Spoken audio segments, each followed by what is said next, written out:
Shele, President Bola Tinubu has urged religious and spiritual leaders to consistently speak out against terrorism, kidnapping, banditry, and the misuse of religion to justify violence. He urged religious institutions and networks to strengthen advocacy for peace, education, religious literacy, scholarship, and the moral development of young people. Tinubu said religious leaders should also use their influence to promote justice, responsibility, compassion, and the peaceful resolution of grievances. Your institution and network must become stronger in the advocacy for peace, education, religious literacy, scholarship, and the formation of upright young men and women. Lọ́rọ̀ kan ṣá, President Bola Ahmed Tinubu ti fi mẹ́sẹ̀jì ránṣẹ́ sí gbogbo àwọn clerics pátápátá, gbogbo àwọn religious leader wípé ẹ má fi preach, ẹ má fi ṣáná sí ayé anybody. Ẹ má fi religion gbé wá sínú ìgbèkùn. Ẹ preach against banditry. Ẹ preach against kidnapping. Ẹ preach against terrorism and so on. Ẹ má fi religion kẹ́ fi dá ogun sílẹ̀. Ní ilẹ̀ Kóòtù Àjíire ilẹ̀ Yorùbá, àwa ń sọ wípé àjàjà ẹ̀sìn. Àjàjà ẹ̀sìn. Torí tí ìjà ẹ̀sìn bá dé, kò sí ilé ẹyọ kan báyìí nílẹ̀ Kóòtù Àjíire tó máa escape through. Ṣé rá ni mo pa? Tó bá wá mọ̀ bẹ́ẹ̀, ó yá tẹ̀lé mi kó wá wo fídíò. Gbogbo abiyamọ ẹ gbà mí o. Ẹ gbà mí lọ́wọ́ Emir Ìlọrin o. Ẹ dákun ẹ gbà mí gbogbo abiyamọ ayé o. Ẹ gbà mí lọ́wọ́ Emir Ìlọrin o. Àná ni wọ́n sẹ́ni fọ́nà kan sí mi. Ipa ti gbé mi lọ ilé ẹjọ́ o. Ẹ gbà mí lọ́wọ́ Emir Ìlọrin o. Ẹ gbà mí o. Wọ́n ṣe wá jí mi gbé ń jọ́ sí ni o. Tọ́lùmí mi fẹ́ bọ́. Wọ́n pa mí tán díẹ̀ ló kú o. Bí wọ́n tún ṣe gbé mi lélẹ̀ yìí, wọ́n tún sàn ọ̀dọ́ yẹn wọ́n tún sàn yìí o. Ilé mi jẹ́ mo jókòó mo sùn sí o. Mo ti gbọ́ ó kọ̀ọ̀la gbogbo àwọn tí kan sọ pé yẹn wọ́n ń gbé tàwọn lọ kóòtù. Mo sùn lé mi jẹ́jẹ́ lánàá ni mo tún rí fídíò. Ni wọ́n sọ pé àwọn kinní kan lọ́ọ̀yà Emir Ìlọrin gbogbo wọn tún tẹ́tì mi báyìí o. Ojoojúmọ́ mò ń pariwo ìyẹn mọ̀ gbúdọ̀ kú. Nǹkan ọmọ gbúdọ̀ ṣe mí. Bàbá wa Ládọjà olóyè Sunday Igboho kábíyèsí Ọ̀nìrìṣà ẹ mọ̀ wà ń bẹ̀. Ṣé wọ́n bẹ̀ dáràn? Wọ́n tún gbé mi lọ Ìlọrin kọ́hún. Mo tún wo fẹ́ràn wọ́n dẹ́pọ̀ bá a lọ ní bàbá àwọn kìnìkan wọ́n tún sọ pé wọ́n wà nǹkan tún lọ ni. Èmi ò ní lọ ní tẹ́ o àfi tẹ́ àgbókù mi débẹ̀ o. Ìní lọ ní tẹ́ o. Wọ́n wá gbé mi ń jọ́ sí wọ́n fẹ́ lù mí pa o. Wọ́n lù mí ó ti àfẹ́ sáìtì mi ó àfẹ́ tẹ́tì mi. Ìyà tán fi jẹ mí. Alẹ́ mi wọ́n lọ jù mí sínú kọ̀ndẹ́ẹ̀mù àwọn tán ni wọ́n lọ pa ibẹ̀ wọ́n lọ gbé mi sí. Rírú ọmọ tó wíwọ́ fún mi. Èmi tí wọ́n lùlùlùlù tí ìfi lè rìn mọ́. Nígbà gbogbo àwọn abiyamọ ayé wá dá sí. Táwọn arípò ti di ìtìjú. Lọ́mọ̀jẹ̀ wọ́n padà tú mí lẹ̀. Mọ̀ ń ké kí àwọn èèyàn mọ̀ yà sí mi. Àwọn Emir àtẹ́ni wọ́n gbé mi ń jọ sí. Mo tún ti ń lọ kóòtù o. Ṣé ẹmọ tí wọ́n padà bàbọ̀ ní pé ó yá ọmọ òun ẹ tún lọ jí gbé wá bẹ́ẹ̀ sí mọ́ gbé ẹ lọ gbé rúgúsú. Ọmọ tí ń gbé lọ ni ìlẹ́yìn lọ ni Ìbàdàn mo mọ̀ ń gbé. Mo tàtìbà lọ sára lọ ni. Wọ́n ní mo ṣe ń ṣe Emir ni mo ń ṣe lọ́yà ni mo ń ṣe aráàlú. Wọ́n wá kẹ́tì mi ní báyìí ni o. Ẹ wá gbọ́n tí wọ́n wí o. Ìyínpìlẹ̀ gbọ́n tí wọ́n kí ògbówó gbọ́ nìsín. Bàbá Fẹ́mi Fálànà. Ọmọ wọn ní ṣòwò rẹ̀. Ẹ̀yin lẹ gbà mí ń jọ́ sí o. Ẹ tún wá gbà mí o. Gbà mí láàgbà o. Ẹ dákun o. Ẹ tún wá gbà mí o. Mọ̀ pé ìlẹ̀ dá sí ń jọ́ sí. Ẹ tún wá gbọ́ tí wọ́n ní mo ṣe o. Mo ṣe ń gbọ́ tí mo ṣe báyìí ni o. Àtàgbẹjọ́rò àtọba àtàráàlú wọ́n ti ń fa ọkọ̀ ẹ̀mí mi o. Bí mo kú bá ìjọba ìbẹ́ wá pé mo kú àmọ́ náà pa mí o. Jẹ́jẹ́ mi mo jókòó Ìbàdàn mi o. Ni mò ń ṣẹ̀ṣẹ̀ mi o. Ni mò ń ṣẹ̀ṣẹ̀ mi o. Ilẹ̀ ń lọ mọ́ṣáláṣí ó mọ́ lọ mọ́ṣáláṣí. Ìní ilé tó sọjọ́ ṣọ́ọ̀ṣì padà o. Ilé fẹ́ kírun ọmọ kírun o. Ẹ wá gbọ́ tán ni mo ṣe o. Ẹ ṣàánú mi o. Ẹni tí a fẹ̀sùn kàn yìí ta lọ́lọ́run àti àwọn ẹmẹ̀wà ẹ̀ wọ́n kóra wọn jọ, wọ́n wọ agbádá, wọ́n wé láwàní, wọ́n dress gẹ́lẹ́ bí àwa mùsùlùmí ṣe máa ń dress, wọ́n wá lọ pàfọ́ọ̀mù ìrun tí wọ́n táìtù ní ìrun pé àwọn kírun ọdún ní shrine ní ojúbọ bóyá èṣù ni àbí nǹkan kan àmọ́ tí wọ́n ń bọ ní. Lórí kíni ẹ búyàn ní dúdùn òun náà padà buyín ní kíkan, the next thing ó ti di kóòtù yá. Kí ló dé ṣán ṣépè kóòtù fún yín ni? Ṣé àìníṣẹ́ náà ló ń dà yín láàmú ni àbọ̀ ṣépè kóòtù fún yín? Ilé ẹjọ́ ti wá become heaven to you. Ẹ ti wá rí ilé ẹjọ́ bí ìgbà tẹ́ bá ń lọ sí ọ̀run mímọ́. Èpè ti jà yín gan o, kì í ṣe gbogbo yín nílọrin o. Ẹ̀yin aláìníṣẹ́ kan ni o tó jẹ́ wípé ọ̀rọ̀ tí ò lórí tí ò nídìí ẹ mú kankan mọ́ ẹ ti ọ̀tẹ̀dẹ̀ láyà ọ̀tẹ̀dẹ̀ kọ́ọ̀tì ẹ tẹ̀ lọ kọ́ọ̀tì ẹ kó ṣe dànù kẹlẹ́ wáṣẹ́ kú ṣẹ́kẹ́ yé ṣe bí olórí burúkú kiri ilẹ̀. Ṣé o ti ẹ̀rí wọ́n tán pè ní US màmí? Don't worry, àsìkò ẹ ti ń súnmọ́ tó máa ṣe ẹ̀sìn ni o. Àsìkò ẹ ti ń súnmọ́ tó máa ṣe ẹlẹ́yà dópin ayé. Ìwọ yìí máa bàbọ̀ mí tí ìráyè tiẹ̀. Ẹ jọ báwo lọ̀bọ̀ ṣe ṣorí tí náà kí o ṣe? Ẹ bu ní dúdùn ó padà bu yín ní kíkan, the next thing ẹ ti gbé lọ kọ́ọ̀tì ẹ tún fẹ́ wá jí gbé tó bá bí yín kú ẹ tún try nǹkan tẹ́ ṣe fún Tani Olohun some years back kẹ́ tún lọ ṣe the same thing. Ẹ tí ì rí nǹkan kan. Ṣé ẹ mọ̀ epo tí pẹ́tẹ́ ti máa ń ṣe táwọn èèyàn mọ̀? Orí Tani Olohun lẹ ti ṣe tó ti bu yín lọ́wọ́ tí aṣọ ìyẹ́ ara yín tán bọ́ pẹ̀rẹ́gẹ́dẹ́. Ẹ tí mọ̀ pé wọ́n ti bọ́ aṣọ ìyẹ́ ara yín láti gbọ́ ọ̀rọ̀ Tani Olohun. Ẹ rí pé ẹ wà relevant mọ́, kò sẹ́nibọ̀dì tó bu yìí kú yín mọ́. Ọ̀rọ̀ yín ò jọ anybody lójúmọ́. As a matter of fact, ìwà yín ìṣe yín ó ti lé ogun lọ́gọ̀ kúrò nínú ẹ̀sìn mùsùlùmí.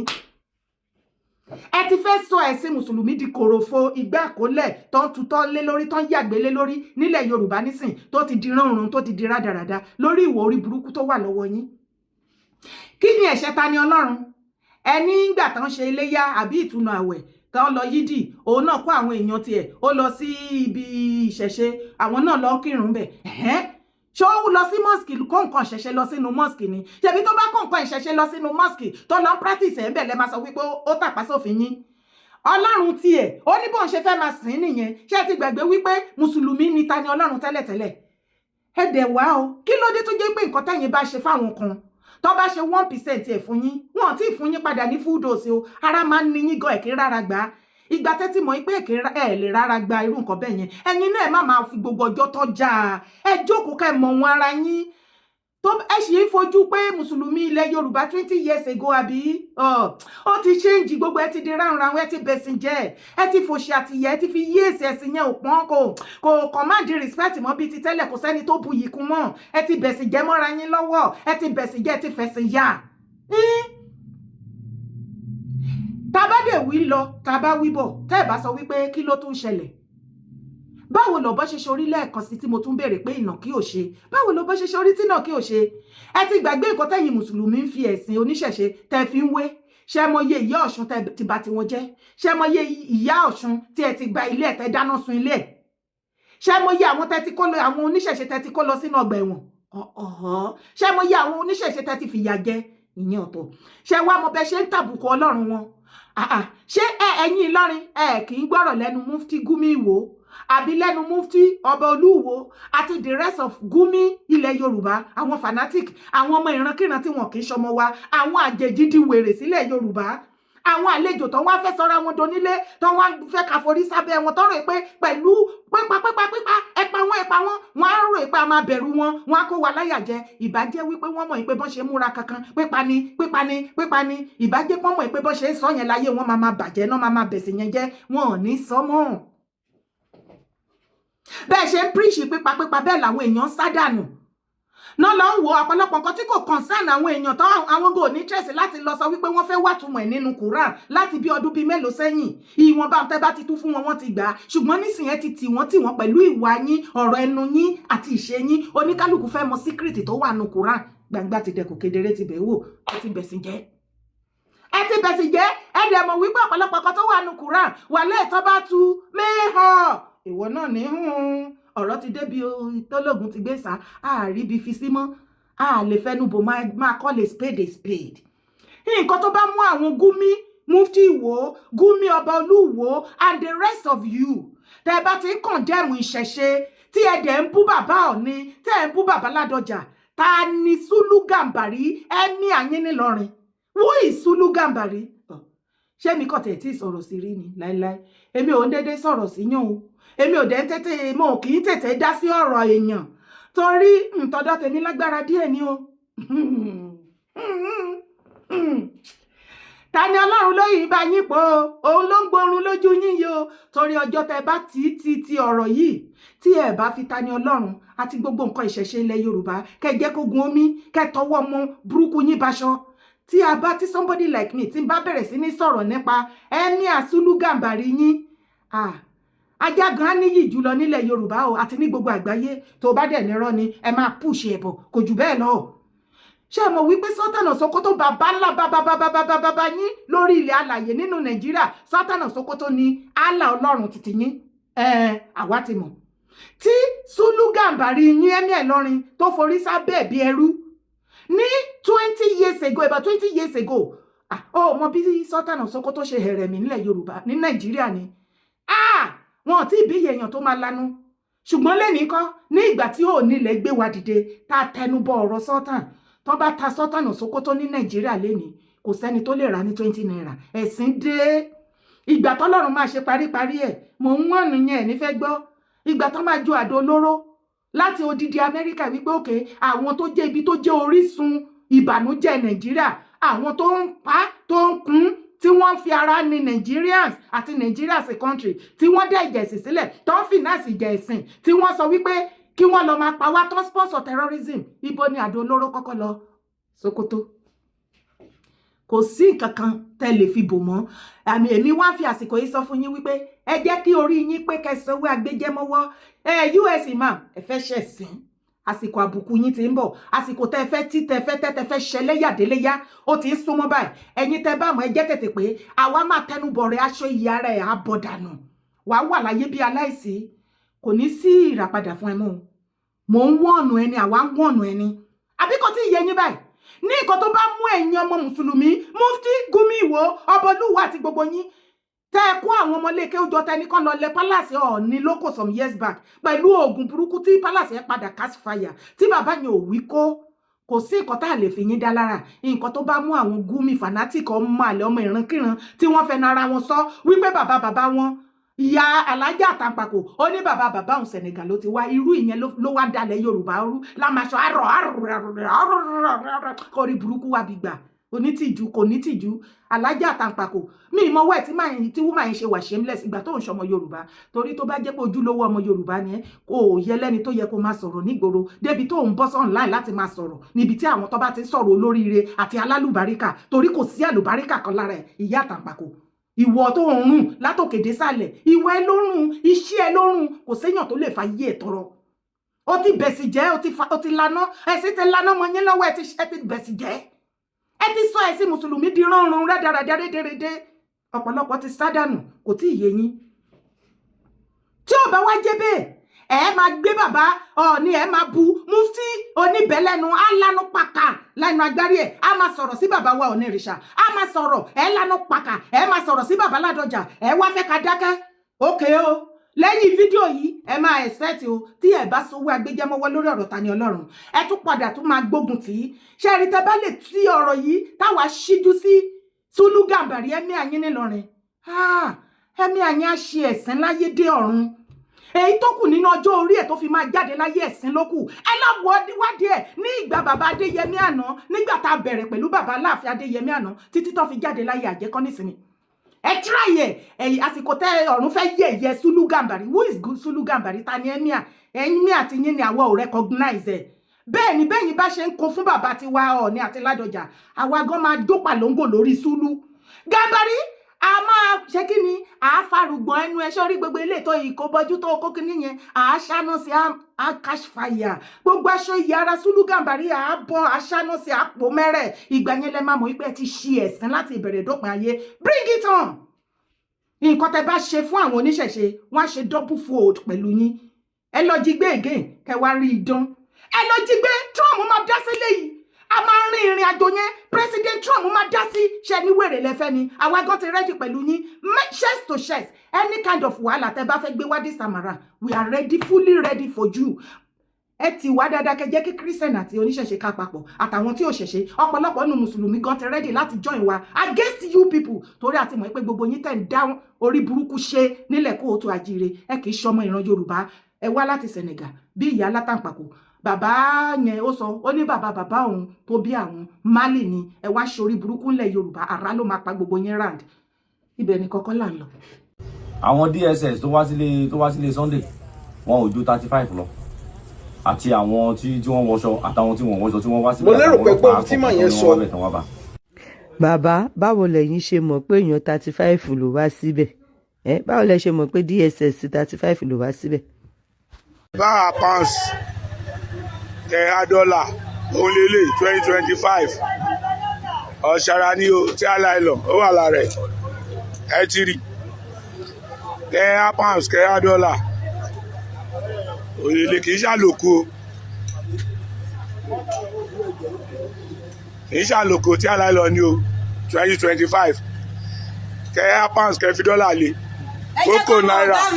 òlèlè yìí o ó yàtọ̀ sálòkù o ẹ ti rí. ṣé ti rí òkè àlàyé tí ó wà nínú ìjà tí wọ́n ní wọ́n parí láàrin ṣe Sunday Igboho àti ààrẹ Ganiyu Ige Adams òun ni mo fẹ́ wá ṣe fún yín lẹ́kùnrẹ́rẹ́ farabalẹ̀ kó gbọ́ àlàyé mi kò dẹ̀ má gbọ̀dánù. lákọ̀ọ́kọ́ náà kí tó bẹ̀rẹ̀ àlàyé ẹ ṣe àwọn bàbá tó ń sọ̀rọ̀ yìí èèyàn Gani ó ń confirm ẹ̀ wípé àwọn DSS tó wá sí ilé Ìgbòho láti wá pa wọ́n mọ́lé ní 2021 pé àwọn DSS ní ojú 35 báwo ló ṣe mọ̀ pé 35 ni tí wọn ò bá mọ̀ sí. ṣebí à ń sọ fún yín wípé gbogbo nǹkan tó ṣẹlẹ̀ yẹn kò ṣẹ̀yìn Gani kò ṣẹ̀yìn Buratai Malami àwọn Northern Co kò dẹ̀ ṣẹ̀yìn Makinde ọ̀pọ̀lọpọ̀ yín ò believe but with this short clip wàá mọ̀ wípé yes confirm wọ́n jọ plan ẹni láti pa ọ̀tá Ìgbòho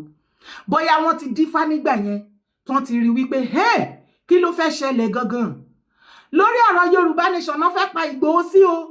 torí Gani believe yìí pé Ìgbòho ti champion Yorùbá Nation mọ́ òun lọ́wọ́ kò jẹ́ kóun rí owó gbà mọ́ nígbà tán gbowó ẹ̀ ṣe funfun ẹ̀ ṣe dúdú màálù funfun mà ètùtù téèyàn bá ti ń jẹbọ jù yóò mọ gbá lọ́fun ni Gani yé jẹbọ mọ́ fẹ́ bọ́ọ̀lẹ̀ tí wọ́n bá mọ̀ sí tí wọ́n jọ plan ẹ̀ báwo ló ṣe mọ̀ báwo ni wọ́n ṣe mọ̀ wípé 35 DSS ló lọ sílé Ìgbòho ṣe ti rí wípé wọ́n mọ̀ gbogbo wọn mọ̀ sí àti Mákindé okay ẹ ti confirm ṣe dẹ̀ continue láti máa gbọ́ nǹkan tó ń sọ ń bẹ̀ nínú ilos ọ̀rọ̀ ilos òṣè ilos okay àlàyé wà rèé lórí ọ̀rọ̀ ìjà yẹn èmi fúnra lára mi Yèyé Dára Kowee Akéde Oòduà one mo ti bá bàbá sọ̀rọ̀ bàbá Adéṣọ̀kan mo bá wọn sọ̀rọ̀ mo wà lára àwọn ọmọ Yorùbá tó pè wọ́n mo máa ń sọ fún pé mo máa ń pe àwọn àgbààgbà kan tí àwọn situation kan bá ṣẹlẹ̀ tó wáràǹtẹ̀ mi kàn ní light láti wá máa sọ àwọn nǹkan tó bá sọ èyí tó ń bá fi rán mi kò kàn mí ni. mo dẹ̀ sí tó dádì létí àgbájú yín dàdàdé Adéṣọ̀kan ṣé dáadáa lẹ́wà sà ẹ̀ dàgbà jù báyìí lọ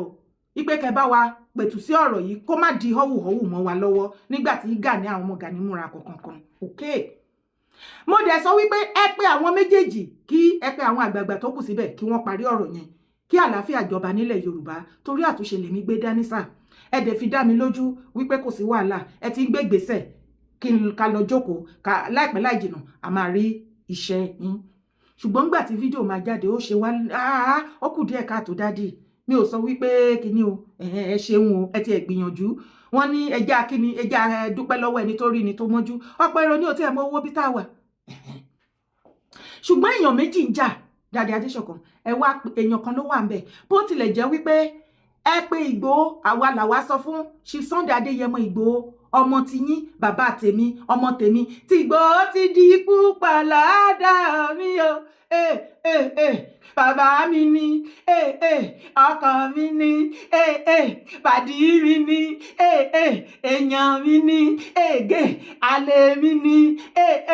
ọ̀gá mi ni àbí okay. àwa sọ fún Chief Ìgbòho wípé tẹ́ ẹ bá máa lọ attend meeting yẹn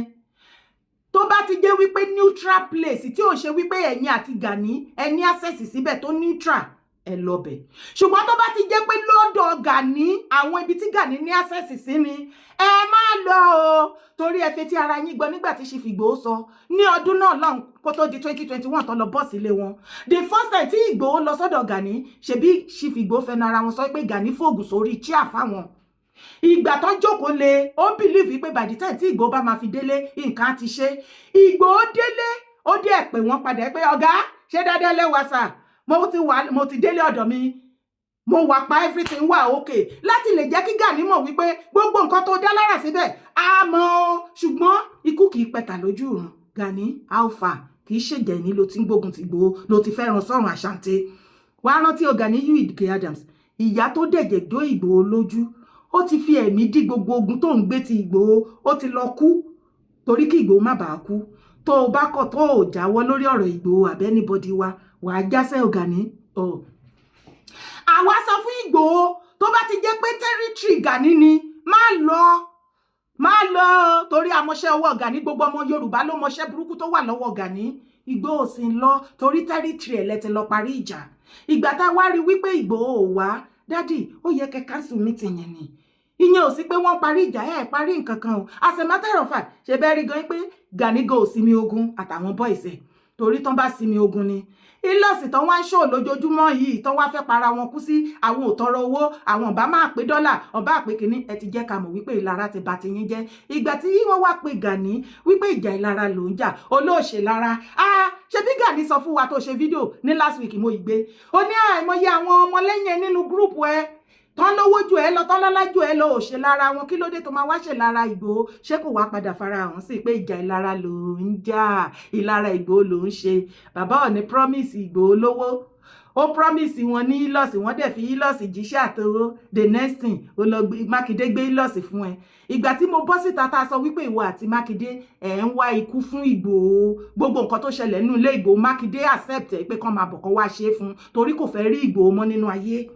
kẹ́ lè mọ̀ pẹ́lẹ́dẹ́ Igboho le ju ti yín lọ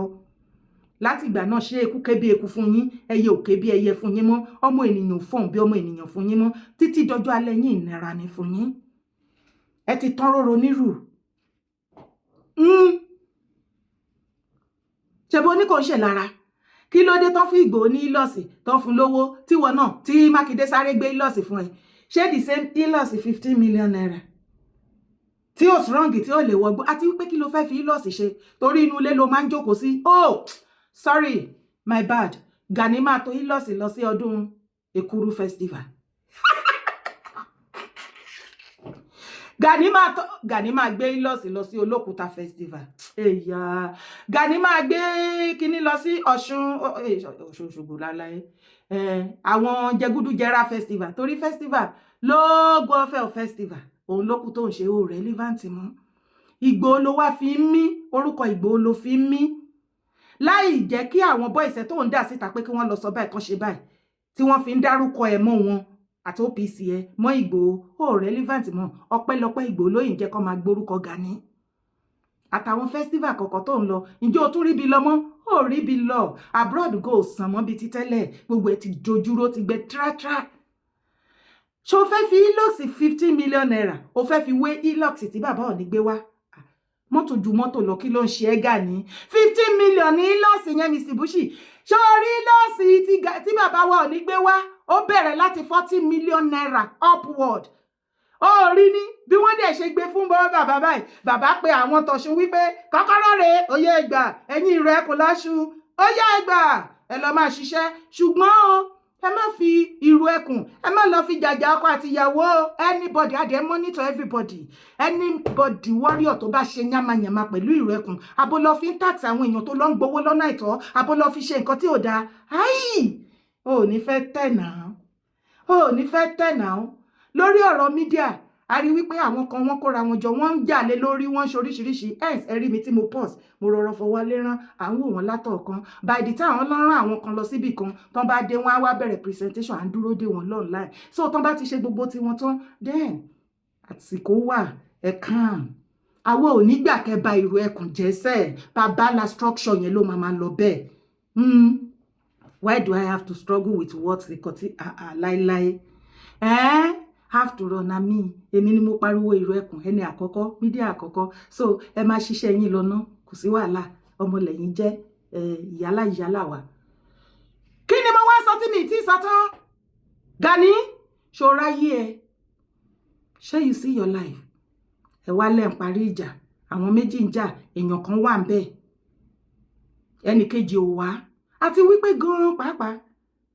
tá bá jókòó tá wẹnu lẹ̀ tá wẹnu ọkọ ibo lẹ ti rí Ìgbòho tó ti ń ta àwọn ọ̀rọ̀ sí Gani ṣé ó bú gbọ̀n ó ṣe gbọ̀n yìí Gani ṣé ó bu Gani ló ń fọ̀rọ̀ tó ń rojọ́ ọmọ tó ń bu tó ń ṣépè tó ń ráwọn èèyàn tó ń ráwọn bọ́ìsì ẹ̀dìdẹ kọ́ máa bu kọ́ máa ṣe oríṣiríṣi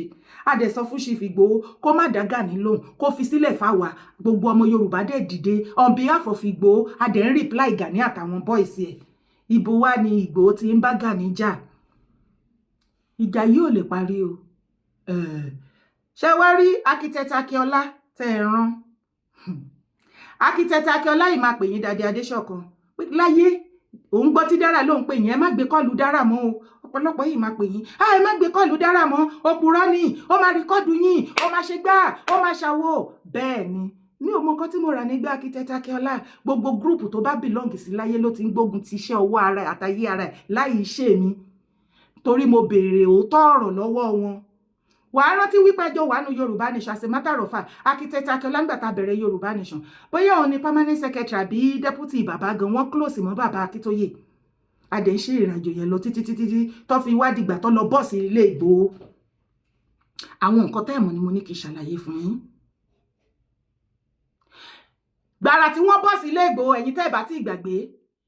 ní architect Akíọlá pẹ̀lú late màmá Ọ̀túnba Fọláṣadé àtàwọn bíi máa ṣàjẹ́ bíi márùn-ún náà ṣe press release heritage lọ́dún náà ló stream ẹ̀ tí wọ́n bẹ̀rẹ̀ sí ní condemn Ìgbòho èèyàn tí wọ́n ṣẹ̀ṣẹ̀ lọ bọ́ọ̀sì ilé ẹ̀ tó sá àsálà fẹ́mi ẹ̀ kan má rí òun pa wọn ti èrò ti situation yan mọ́ Ìgbòho wọn bọ́ síta kò ń gbọ́ràn àwọn advice ẹ̀ kò ń gbọ́ advice wọ́n ṣá condemn ẹ̀ back to back bẹ́ẹ̀ náà náà gbégi lé bàbá Akíntóyè ṣé o ti gbàgbé ni wọ́n ní bàbá o architect Akíọlá ní bàbá ti dàgbà jù number 1 níyàn tó jẹ́ deputy bàbá ń gbà náà tọ́jọ́ ṣiṣẹ́ pẹ̀lú bàbá ó tún continue architect Akíọlá ní bàbá Akíntóyè o bàbá ti dàgbà jù wọ́n mismanage wọ́n ṣègbè ó ṣàkọ́ndẹ́mù bàbá wọ́n rọ́bìṣì bàbá àti Ìgbòho lọ́dún náà fún wọ́n tó bá ìrántí kíní yẹn yìí máa wà lórí Google honestly okay adẹ̀ ń bẹ̀rẹ̀ àníyàn lọ àwọn wá sún sẹ́yìn inú ọ̀rọ̀ Yorùbá Nation gbà yẹn along the after few years bàbá wa need another deputy nínú YSDM